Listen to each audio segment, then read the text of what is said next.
Le 16 mars 2020, le Conseil des ministres au Gabon a entériné un projet de loi relatif aux médicaments et produits vétérinaires. Le projet se décline en 8 chapitres. Il vise à terme de réguler le circuit de ce type de produit et surtout l'usage qui en effet, c'est l'objet de notre complément d'information aujourd'hui avec Dr Christelle Memvi. Bienvenue sur ce plateau. Enchantée. Vous êtes la présidente de l'Association des médecins vétérinaires gabonais et juste à vos côtés, le docteur Loïs Salela. Bienvenue également sur ce plateau. Merci. Vous êtes la responsable des relations publiques de cette association. Alors, mesdames, c'est l'objet de notre complément d'information, ces produits et médicaments vétérinaires, et on démarre juste maintenant.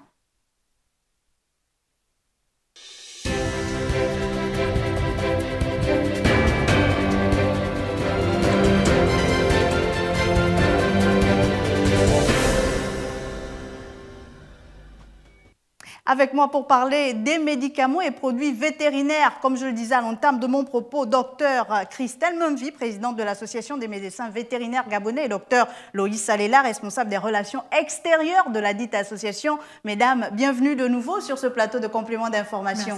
Et bienvenue à vous, chers téléspectateurs. Alors, une question me vient à l'entame de notre entretien, un projet de loi relatif aux médicaments et aux produits vétérinaires. Pourquoi avoir attendu si longtemps pour mettre un cadre dans ce que vous exercez au quotidien? Eh bien, si je peux me permettre, nous avons mis du temps. C'est vrai que la médecine vétérinaire existe au Gabon depuis plus de 40 ans. Mais pour pouvoir mettre en place cette organisation, vous savez, c'est une question d'hommes. Il faut que les hommes se retrouvent, s'accordent et pour pouvoir mettre en place cette organisation. Ça a été fait, c'est vrai que ça a pris le temps que ça a pris. D'abord, il a fallu le nombre, ensuite la volonté. Et c'est comme ça que ça s'est décanté depuis décembre 2018. Alors, pourquoi décembre 2018, docteur Alela, avant d'en venir au vif même du projet? Est-ce qu'il y a eu un déclic à cette date-là? Oui, il y a eu un déclic à cette date-là parce que déjà, on a eu des jeunes promotionnaires qui sont sortis de l'école, qui sont venus resserrer les rangs de quelques-uns qui étaient déjà là et qui nous battions déjà pour le rassemblement. Sinon, qu'avant ça, on avait quand même eu quelques rencontres, mais comme l'a dit Madame la Présidente, il y avait des dissensions, des incompréhensions, des luttes d'intérêts et autres. Et puis, quand la jeune génération arrive et qu'il y a ce feu-là, on se dit, il est temps. Il est temps, il faut qu'on laisse tomber les guéguerres, les ceci, et puis qu'on pense au plus grand nombre. Et le plus grand nombre, c'est la population gabonaise. Le plus grand nombre, c'est l'État. C'est parce que nous ne travaillons pas qu'avec nos parents, nos familles, et encore que.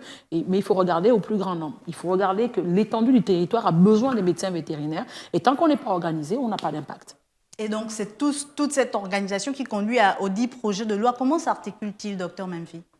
Eh bien, il nous permet en fait de réguler tout ce qui est du domaine du médicament vétérinaire, parce qu'il faut bien différencier le médicament humain du médicament vétérinaire. Son objectif et son débouché n'est pas le même par rapport au médicament humain. Quelle différence? La différence, par exemple, le médicament vétérinaire, quand il s'agit d'animaux d'élevage, à un moment, il faut que le propriétaire d'animaux d'élevage, par exemple, on va dire un exemple, une vache, il lui a administré un antibiotique, sous contrôle d'un médecin vétérinaire, on le suppose, avec cette loi, sûrement maintenant. Et donc, il lui a administré un antibiotique, mais il faut un temps d'attendre pour que cette vache puisse être utilisée, soit pour son lait, soit pour sa viande. D'accord. Et ce délai doit être calculé par le médecin vétérinaire par rapport à la dernière administration faite par le médecin vétérinaire. Ça, c'est un fait, mais on parle de 8 chapitres de ce projet de loi. En plus de l'usage, qu'est-ce qu'il va encore réguler, cette loi-là? Qu'est-ce qu'elle va réguler? Elle va aussi réguler le fait, la facilité à l'accès du médicament du vétérinaire. Parce qu'effectivement, ce médicament était facilement accessible, parce que justement, pas de réglementation qui puisse l'encadrer. Là, maintenant, pour avoir accès à un médicament vétérinaire, en pharmacie humaine, il faut une ordonnance prescrite par un médecin vétérinaire agréé.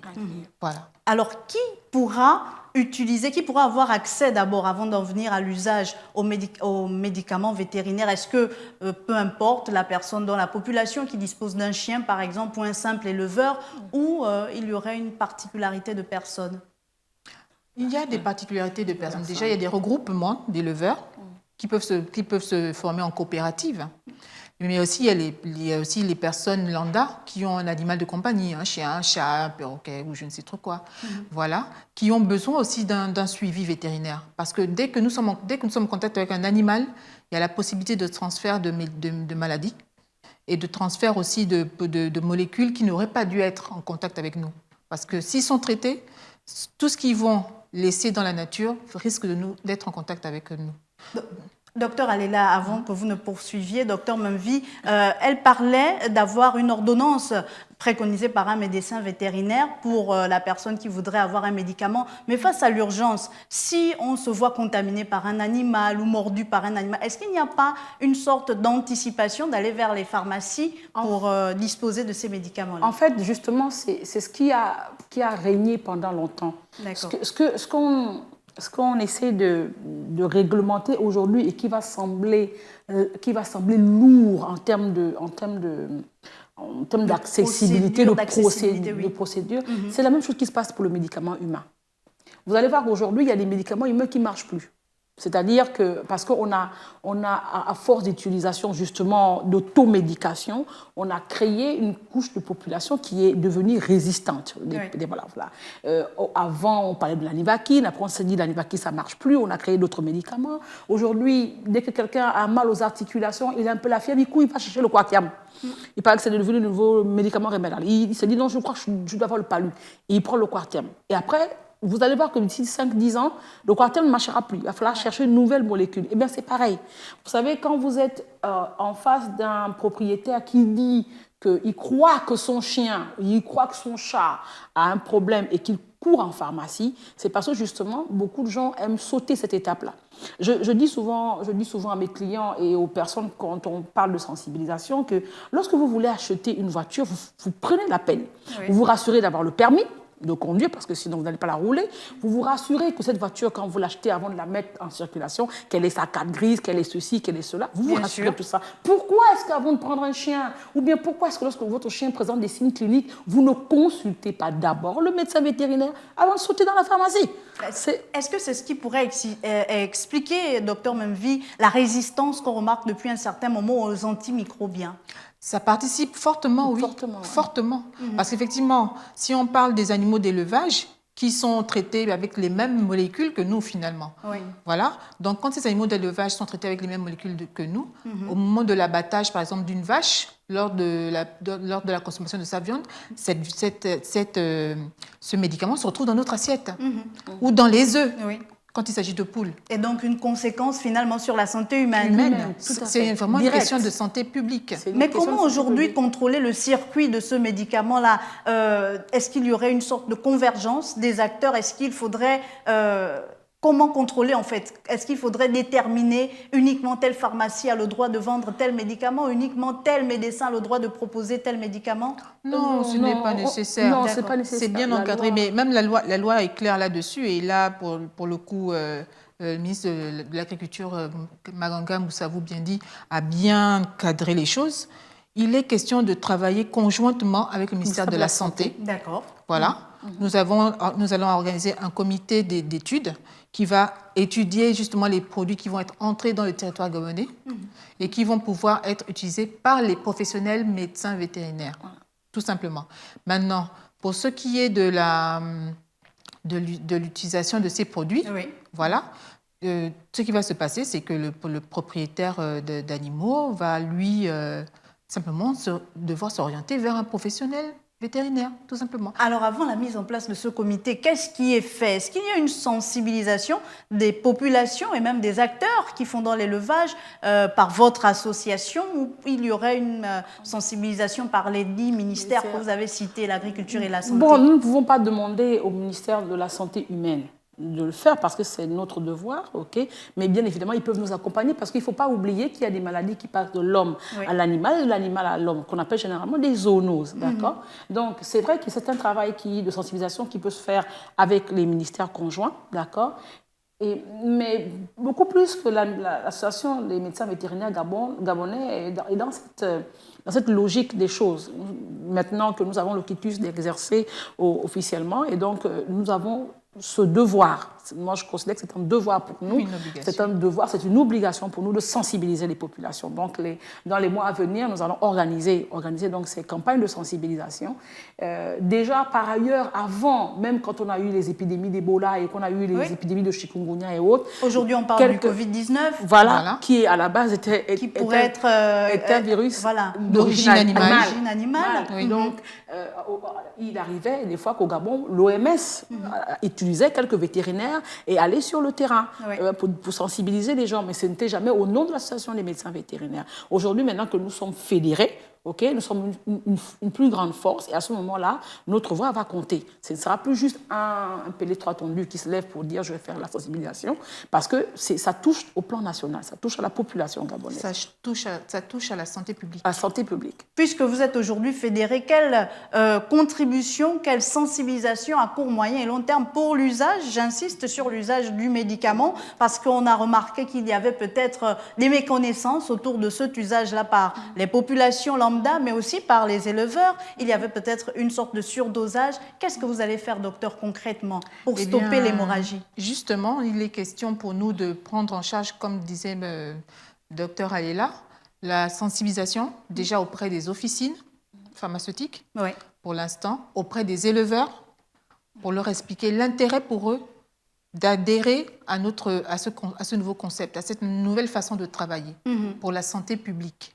Quand on leur explique que s'ils donnent un produit à leur animal la veille de l'abattage et que cet animal va se retrouver dans l'assiette, il va comprendre. En fait, on va essayer de leur faciliter la compréhension et ce sera vraiment tout notre débat. Et ça, c'est une exigence de Monsieur le ministre de l'Agriculture, de commencer à en parler et de toujours en parler partout où il le faut. C'est-à-dire les agriculteurs, les éleveurs, les pharmacies, même dans les écoles, parce que dans les écoles, vous allez avoir les propriétaires d'animaux, par exemple, qui ne savent pas qu'avant d'acheter un animal, il faut se rapprocher d'un vétérinaire pour savoir quel type d'animal il peut acheter. Voilà. Il y en a qui vont vous prendre des animaux de défense alors qu'ils n'ont pas la capacité de les gérer. Et après, ça fait des accidents, des morsures, et ça devient des morts même, oui, effectivement, oui, bien sûr, des morts. Et tout ça, ça fait partie de notre travail au quotidien maintenant. Alors, vous parlez de toute cette campagne de sensibilisation. C'est vrai, vous représentez les vétérinaires, mais quand même, il n'y a que l'élevage national contribue, mais sur le marché local, seulement 5% de la demande. Et le reste est importé. Mais alors, si vous commencez à sensibiliser les éleveurs et qu'ils vous disent nous, ça va commencer à faire baisser ce qu'on peut déjà commencer à mettre sur le marché local, est-ce qu'il n'y aurait pas une sorte de mauvaise réception de votre message au niveau des éleveurs notamment? Bon, en fait, moi, je pars du principe que toute loi a son amorce. Est-ce que vous comprenez? Toute loi a son amorce. Et notre amorce est telle que nous avons en face de nous des éleveurs qui, pendant longtemps, ont pratiqué l'automédication, ont pratiqué l'usage du médicament vétérinaire. Est-ce que ça n'a pas été aussi un peu de votre faute vétérinaire qui n'étiez pas à l'époque organisée? Oui, ça, on va toujours se jeter la pierre parce que c'était notre devoir. Nous n'étions pas organisés, c'est notre faute, d'accord? Mais on va pas non plus se pendre nous-mêmes parce qu'il faut reconnaître qu'il y a quand même des éleveurs qui ont pris la peine de venir, rencontrer certains vétérinaires pour dire bon, moi je veux me lancer dans la poule pondeuse, moi je veux me lancer dans tel élevage. Conseillez-moi. Et le vétérinaire est en devoir d'accompagner l'éleveur. Le vétérinaire ne va pas dire non, comme je ne suis pas dans une association, désolé, je ne peux pas accompagner. C'est son devoir d'accompagner l'éleveur. Vous allez aller sur le terrain, vous allez regarder là où il veut faire son élevage, vous allez lui donner les conseils par rapport au type d'animal qu'il faut qu'il ait, vous allez lui donner tout ce qu'il faut, la prophylaxie. Quand je parle de prophylaxie, vous allez penser aux vaccins qui vont devoir être administrés jusqu'à ce que l'éleveur arrive à la production. Vous l'accompagnez jusqu'au début de la production. Et c'est après ça que vous lâchez prise. Donc, pendant tout ce temps d'accompagnement-là, l'éleveur il vous voit travailler, il vous voit utiliser tel médicament, il voit utiliser tel médicament. Il n'est pas bête non plus. Et c'est une bonne chose qu'il ne soit pas bête, qu'il se rende compte que le vétérinaire qui travaille avec moi, utilise tel produit. Mais le problème de ça, c'est que dès que vous n'êtes pas là, ou dès que vous n'êtes pas disponible au moment où il en a besoin, il se rappelle que la dernière fois, on a eu tel cas, il avait utilisé tel produit, il le prend, il l'injecte. Il se dit qu'il veut paraître au plus pressé. Mais seulement qu'en paraissant au plus pressé, il va créer quelque chose qui, à la longue, va créer un autre problème de santé publique. Alors, vous relevez quelque chose d'important, le fait de venir consulter son vétérinaire pour administrer le médicament à son animal. Mais quid de ces éleveurs qui se trouvent dans les localités reculées du pays, à Fougamou, par exemple, dans le sud du Gabon, ou à Mabanda? Est-ce qu'il y a des vétérinaires? Est-ce que votre association est présente dans tous ces endroits du Gabon? Non, je vais Comment vous on dire, fait? Je vais vous dire une chose, et c'est vraiment mon rêve, parce que vous comprenez, c'est vraiment mon rêve, et j'ai béni Dieu d'être le responsable des relations extérieures. Vous savez, quand vous avez des rêves de ce genre, et qu'on vous met à ce poste-là, vous rêvez de faire beaucoup de choses. I have a dream. En tout Ça cas, va, on vous le dream. permet. Alors, je me rappelle qu'il y a des années où chaque vacances, parce que je m'occupais de l'ouverture de la saison des huîtres à Mayumba, donc je faisais la traversée, je faisais cette route-là de Libreville jusqu'à Mayumba, et durant tout ce trajet, toutes les villes que je traversais pratiquement, Lambaréné, Mouila, Chibanga, j'avais toujours 1 ou 2 clients sur le chemin. Et donc, ils profitaient donc de ce passage-là en août. Oui. Ils attendaient tranquillement que je passe en août pour faire le rappel de vaccination de leur chien. Est-ce que vous vous rendez compte qu'il y a un client qui vous attend toute l'année? Il sait qu'en août, docteur Alela va passer et ce sera l'occasion pour moi de faire consulter mon chien, de faire ceci et cela. Et on a tous déploré le fait qu'il n'y ait pas de vétérinaire à l'intérieur du pays. Mais comment on arrange? Comment on arrange? Mais aujourd'hui, bon, d'abord, il faut que vous compreniez que les vétérinaires sont divisés en 2 corporations. Vous avez ceux qui sont des vétérinaires privés, c'est-à-dire qui sont installés à leur compte, d'accord. Et puis vous avez les vétérinaires qui sont pour le compte de l'État, d'accord, qui sont donc des fonctionnaires. Oui. Bon, et qui généralement donc sont dans les directions comme la direction générale de l'élevage. Oui. Est-ce que vous comprenez? Donc, bon, maintenant, pour ce qui est de cette organisation-là, je ne peux pas m'avancer pour vous dire pourquoi les vétérinaires n'ont pas été délocalisés peut-être dans certaines provinces. Peut-être que ça avait été fait, mais à ce jour, au moment où nous parlons, je ne connais pas beaucoup de vétérinaires qui soient affectés dans certaines localités à l'intérieur du pays. Maintenant, les privés... Vous qui êtes la présidente de l'association, est-ce que ce n'est pas l'occasion de porter également cette demande aux autorités du ministère dont vous dépendez?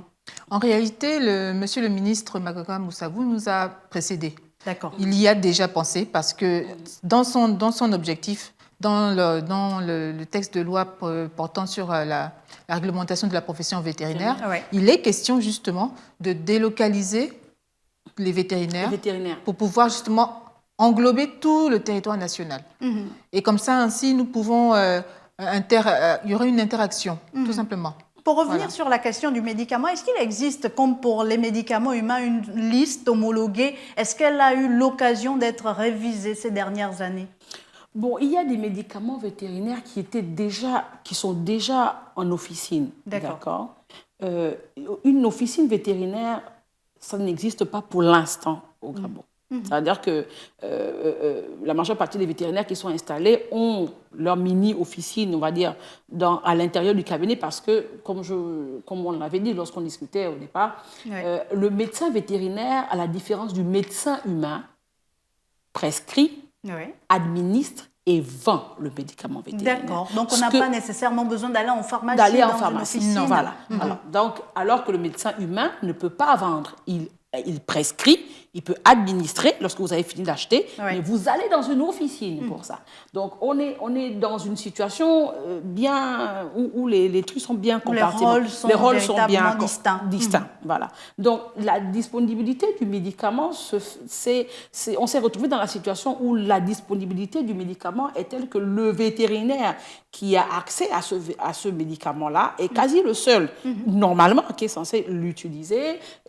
Voilà. Alors maintenant, lorsque on sort de ce cadre-là, c'est ce que nous appelons les déviances. Et ce que la loi a essayé de recadrer pour dire que bon, voilà, on ne peut plus se lever un matin et dire je fais comme je veux, c'est-à-dire que même nous les vétérinaires qui sont installés en clinique, pour avoir accès aux médicaments, il va falloir respecter la réglementation. Qu'est-ce que la réglementation dit? Si je veux importer le médicament, je passe par telle voie, je fais tel circuit. Peut-être l'occasion de préciser le circuit de ce médicament, parce qu'on sait par exemple pour le médicament humain, il y a l'Office pharmaceutique national qui récupère les médicaments et qui redistribue. Et à votre niveau, est-ce que vous, docteur Alela, vous avez la possibilité de commander personnellement un médicament que vous allez administrer? Puisque justement nous sommes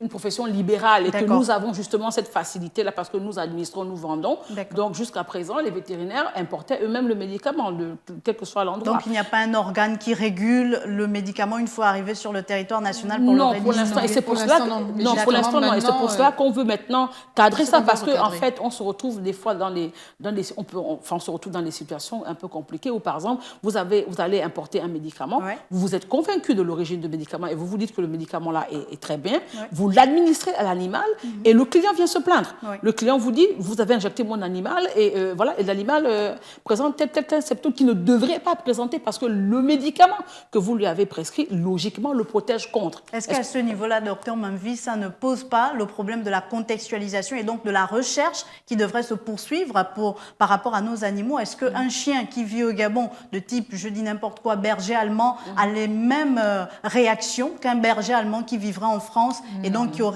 qui recevrait la même dose de médicaments, etc. Est-ce que vous faites des recherches dans ce sens-là pour également contextualiser l'usage de certains produits vétérinaires? Alors, comme nous n'avions pas justement une fédération, une corporation fédérée, Oui. nous n'avions pas vraiment de discussion à ce sujet. D'accord. Mais c'est vrai que pour avoir travaillé avec mes collègues du CIRMF, Oui. eux, par contre, ont essayé de faire ce genre d'exercice. Il Il y a eu des cas, par exemple, sur la maladie de Carré qui s'est déclarée de manière inopportune, alors qu'on ne l'a jamais eu ici au Gabon. Il y a 2 ou 3 ans, c'était une flambée, personne n'a compris ce qui s'était passé. Donc nous avons envoyé des échantillons au CIRMF, moi particulièrement j'ai envoyé des échantillons au CIRMF, et il s'est avéré que c'est de la maladie de Carré. Il n'y a pas de traitement pour cette maladie. Comment c'est entré sur le territoire gabonais? C'est par l'importation d'animaux. Alors, normalement, il doit y avoir un contrôle même aux frontières avant d'introduire un animal. Et donc, tout ceci est prévu, par exemple, par cette loi, par ce projet de loi. Donc, ça part même du contrôle jusqu'à l'administration. Peut-être, pour faire simple, pour résumer, est-ce que vous pouvez faire une sorte de schéma de ce à quoi on aspire désormais au Gabon avec ce projet de loi? Avec ce projet de loi, ce qu'on attend de tous les acteurs du secteur, c'est que quand ils ont besoin d'un avis vétérinaire, d'un médecin vétérinaire, ils s'adressent à un médecin vétérinaire. Ensuite, tout médicament doit être délivré sur ordonnance prescrite par un médecin vétérinaire agréé. 2. Ensuite, pour l'administration de ces produits, c'est le médecin vétérinaire ou son assistant qui l'aura lui-même encadré qui pourra le faire. Voilà. Et en cas de mauvais usage d'un médicament ou d'un produit vétérinaire, comment contrôler les effets sur la santé des animaux et à terme sur la santé des hommes? Docteur Alela, allez-y. En fait, il y a des choses qui sont assez difficiles à contrôler.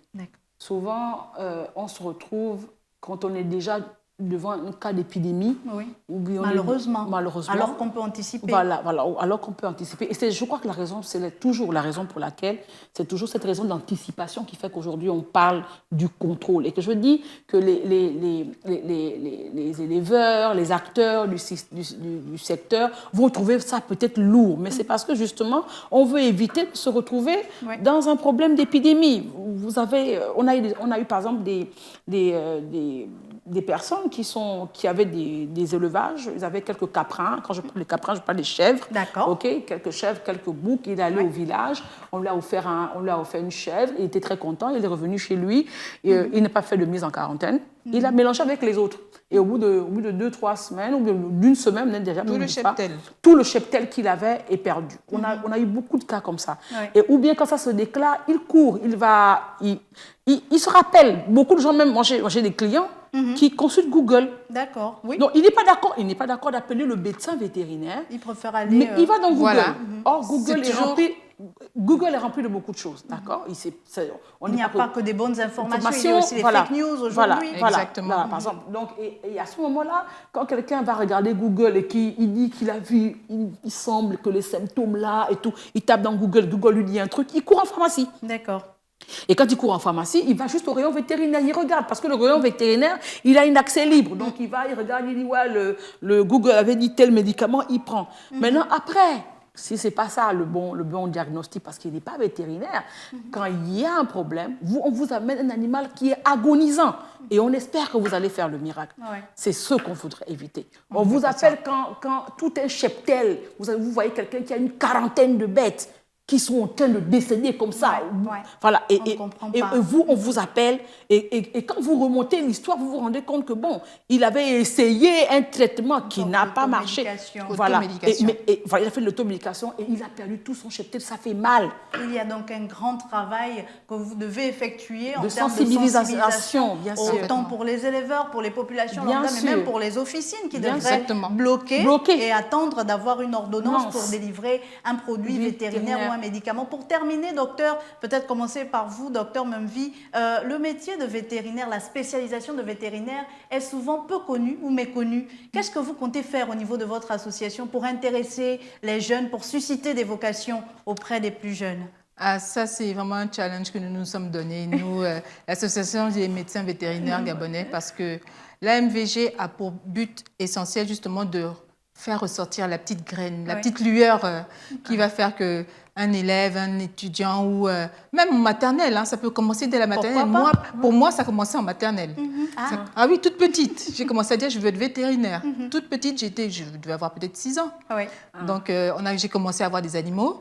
Mes parents m'ont encadré et m'ont permis d'en avoir. Et j'ai vu que je continuais à apprécier et j'ai continué. À un moment, j'ai eu le choix entre aller en médecine humaine ou en médecine vétérinaire. J'ai choisi la médecine vétérinaire. Donc, en fait, notre travail, ce sera d'aller dans les écoles, dans les établissements, pour leur en parler, avec la passion qu'en tout cas nous avons. Elle et moi, nous avons cette même passion. Nous avons cette passion. Et pour l'avoir déjà fait, par exemple, avec le lycée Blaise Pascal, ça passe très bien, les enfants sont très intéressés. Docteur Alela, peut-être pour terminer, un mot, une phrase pour inciter ces jeunes-là, pour susciter la vocation. Le vétérinaire, ce n'est pas juste le chien, le chat. Le vétérinaire, c'est une passion, c'est plus qu'un art. Et c'est quelque chose, quand on vous en parle, quand on ne vous le dit pas avec les bons mots, c'est comme si on vous donnait une poésie qui n'a pas de musique. Merci à vous, docteur Loïs Alela, et ce sera votre mot de fin. Je rappelle que vous êtes responsable des relations extérieures de la Société des médecins vétérinaires gabonais. Et merci aussi à vous, docteur Christelle Memvi, présidente de l'association de ces médecins vétérinaires gabonais. Merci pour tout le travail que vous effectuez au quotidien. On vous encourage à aller de l'avant et à faire encore plus. Merci à vous, chers téléspectateurs, d'avoir été des nôtres. Je vous dis donc à très vite sur Gabon 24.